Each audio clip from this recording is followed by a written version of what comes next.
गांव में रहना आसान नहीं है। गांव में एक एक घर में 7-7 8-8 लड़के हैं। अपने घर में लड़ेंगे तो खुद ही को मार डालेंगे, तो बगल वाला खुशी है तो उससे लड़ो ना। और वो चिल्लाने लगी स्टेडियम में, जीजू ये मार लो, उठा उठा के की। मत करिए बदतमीजी। और हिंदुस्तान खासकर उत्तर भारत के आदमी को दो चीजों से बहुत लगाव है, बहुत प्यार।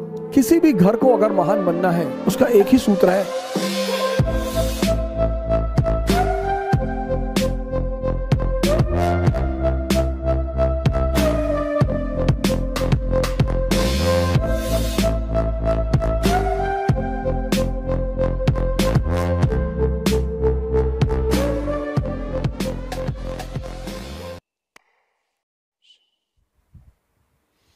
किसी भी घर को अगर महान बनना है,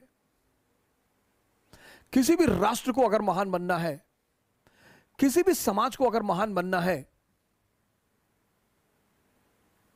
उसका एक ही सूत्र है, आंतरिक स्थिरता और शांति। Internal peace and stability.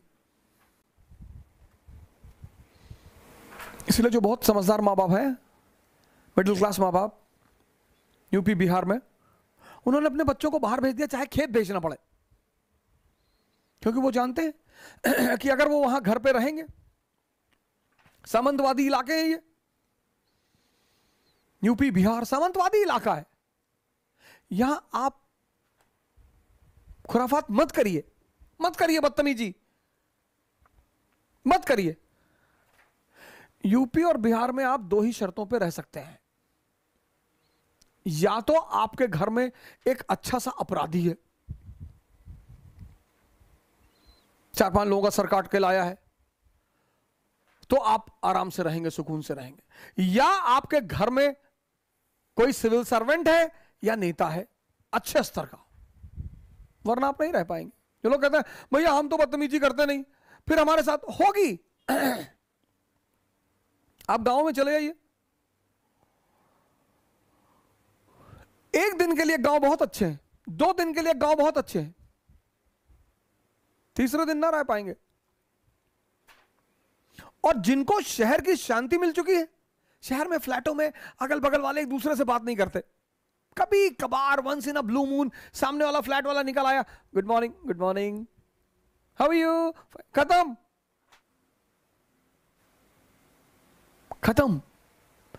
इस दिल्ली जैसे मेट्रोपोलिस में, मुंबई में बहुत लोगों को बड़ी शांति मिल गई।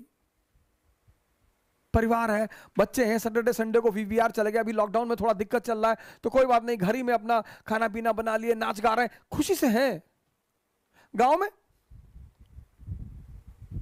और उसकी वजह क्या है? जनसंख्या।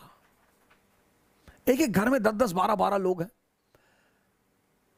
एम्प्लॉयमेंट है नहीं, आय का स्रोत है नहीं। अपने घर में लड़ेंगे तो खुद ही को मार डालेंगे, तो बगल वाला खुशी है तो उससे लड़ो ना। बहुत चुनौतीपूर्ण है इस वक्त इन स्टेटों में सरवाइव करना। वैसे तो सारी जगह चुनौतीपूर्ण है, यहां परसेंटेज ज्यादा है।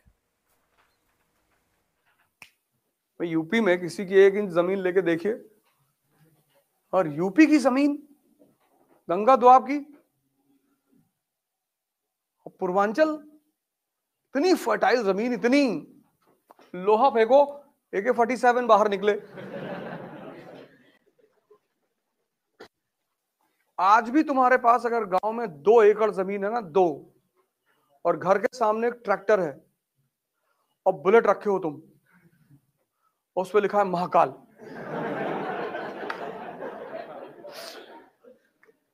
तो तुम्हारी स्टेटस चौधरी की है अपने इलाके में। और हिंदुस्तान खासकर उत्तर भारत के आदमी को 2 चीजों से बहुत लगाव है, बहुत प्यार। एक तो अपनी जमीन से, और दूसरा अपनी ससुराल से। वो शिखर धवन खेल रहा था ना ऑस्ट्रेलिया में, मारा जा रहा था उठा उठा के मेलबॉर्न में, ऑस्ट्रेलिया से लगा कि तो क्या हो गया यार, उसकी ससुराल है मेलबॉर्न में, उसकी वाइफ आई हुई थी, और वाइफ के साथ उसकी दोस्तें आई हुई थी, सालियां आई हुई थी, और वो चिल्लाने लगी स्टेडियम में, जीजू ये मार लो, उठा उठा के की। ऑस्ट्रेलिया वालों ने कहा भाई साहब अगला मैच मेलबोर्न में खेलना ही नहीं है। दो चीज से बहुत लगाव है, जमीन और ससुराल। जमीन नहीं दे सकते, इसलिए बहुत सारे लोग जो गांव में शहरों में सेटल हो गए, दिल्ली में मुंबई में, कहे भैया हम गांव की जमीन बेच दिए, और तुम्हारे पास कोई ऑप्शन नहीं है। गांव का सोशल स्ट्रक्चर और शहर का सोशल स्ट्रक्चर बहुत अलग है। शहर में लोगों के एक बच्चा है, उसको इंग्लिश मीडियम में पढ़ा रहे हैं, मैरीलैंड स्कूल, वही मैगी एगी खा के बड़ा हो रहा है। और गांव में एक एक घर में 7-7, 8-8 लड़के हैं। 8 लड़के, 6 बंबई में कमा रहे हैं, एक जेल में है, दूसरा कचहरी में खड़ा रहता है दिन भर। नहीं, तुम जब भी कचहरी जाओ एक आदमी तुम्हें वहां मिलेगा, जब भी जाओगे तुम्हें मिलेगा कि कहा तिवारी, अरे वो देवरिया वाले केस में पेशी लगी। कुमार विश्वास से किसी ने पूछा कि दिल्ली के लड़के और यूपी के लड़कों में क्या फर्क है, बड़ा अच्छा आंसर दिया उसने, कहा दिल्ली के लड़के जवान होते हैं तो डेट पे जाते हैं, और यूपी के लड़के जवान होते हैं तो तारीख पे जाते हैं।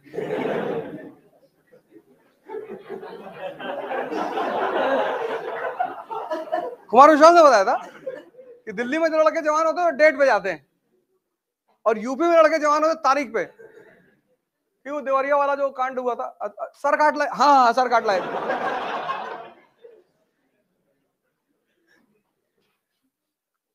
वैसे अब गांव में रहना आसान नहीं है, बहुत डेंजरस है।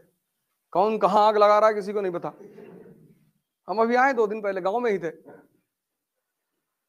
हम सब डिस्टेंस बना के रखते हैं, हमको जानते हैं सज्जन आदमी है।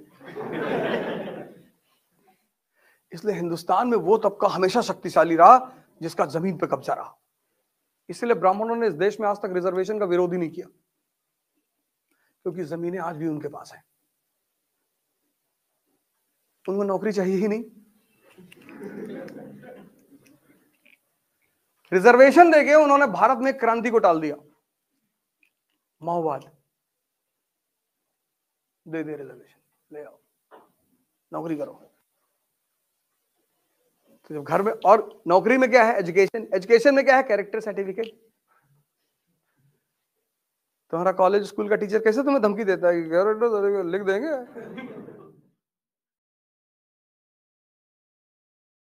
हमारे कानपुर में है इकरा आईएएस बाय ओझा सर, जो आईएएस और पीसीएस की प्रेपरेशन के लिए लाए हैं बेस्ट फैकल्टीज फ्रॉम दिल्ली। तो अब मतलब वो सारे के सारे लोग जो कि आईएएस और पीसीएस की प्रेपरेशन के लिए दिल्ली जाने की सोच रहे हैं ना, तो अब उन्हें दिल्ली जाने की बिल्कुल जरूरत नहीं है, क्योंकि ओझा सर की देखरेख में इकरा आईएएस लाए हैं new offline batches for UPSC IAS PCS के बाद join NCERT basics and GS pre का मेंस फाउंडेशन बैच सिर्फ और सिर्फ इकरा आईएएस, वो भी 9 नंबर क्रॉसिंग हमारे शारदा नगर कानपुर में है।